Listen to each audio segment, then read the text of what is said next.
Hello everybody and welcome to episode 9 of Retro Gaming with Ricardo, and today's game is Street Fighter, but not Street Fighter 2, Street Fighter 1.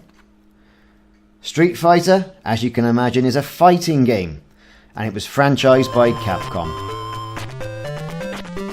Street Fighter was originally designed by Takashi Nishiyama and Hiroshi Matsumoto, made its debut in arcades in 1987.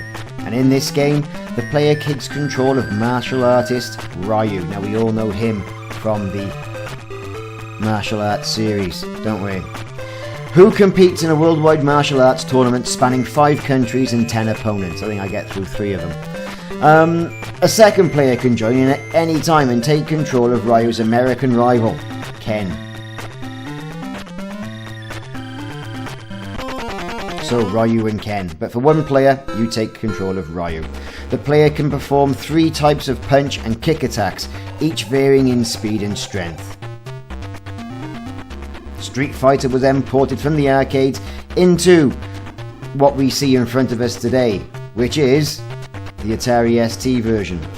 It was also released on the PlayStation 2, it's been on the Xbox 360 and the original Xbox and PlayStation Portable.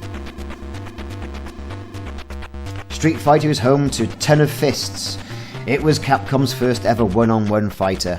It was the first Street Fighter game in a series that has spawned over a dozen sequels and successors and growing. It was the first fighting game to feature special attacks that are now a Genia staple. It was the first fighting game to use 6 buttons. And it was, believe it or not, the first game Mega Man creator Keiji Inafune ever worked on for Capcom. Now in this first level, I've opted to take on the people in the UK. Our opponent is a punk. Now he's won the first fight, but I was only just warming up, so that's okay. We're going to use low kicks and we're going to use low punches and low spinning kicks to take this rather tall opponent out of the equation. There you are, look, lots of punches to the ghoulies. For those of us who have only ever played Street Fighter 2 or the games that come afterwards, you'll see Street Fighter 1 is fairly similar.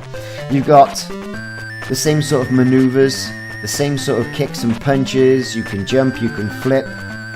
In the arcade you had a 6-button layout. None of it's for us because we've got the Kempson Competition Pro joystick that I've used since my days of the ZX Spectrum, all the way through now up until I'm using it on the Atari ST. And it still works as it did the first day I bought it. Now the final boss, and I haven't got to the final boss on this though, however, is Sagat. So Ryu, and if you're in 2-player Ken, look the same and also have the same special moves, like the Dragon Punch, and so forth. It basically is a tactical, button mashing, fighting game. It's a good bit of fun, although I didn't complete the game, I got about 6 levels in, and in regards to that, that's not so bad for a first attempt. As you can see, I'm making short work of this guy with the low kicks. So despite there being probably another 17 minutes of gameplay I've recorded on this video, there's not an awful lot left to say in regards to the merits of Street Fighter 1. It's okay, it's very retro, and it's a game that I had quite forgotten about, and I'd anticipate that Street Fighter 2, was perhaps one of the quintessential games. I mean, I'd had that on the Nintendo Super NES, way back when. Street Fighter 1 was released on the Spectrum, the Commodore, the Amiga, the Atari and the MSX. Whereas the franchise has spread and been completely console agnostic throughout its lifetime, bringing Street Fighter to everybody who wants to play it.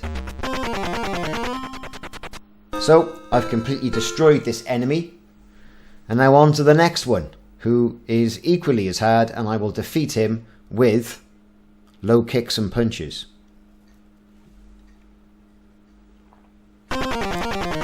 So, I'm not going to witter on all the way through this video. by all means, please feel free to watch the rest of it. I've been Ricardo. This has been Retro Gaming with Street Fighter #1 on the Atari ST. Please check back with some more videos, some more retro goodness. See you soon.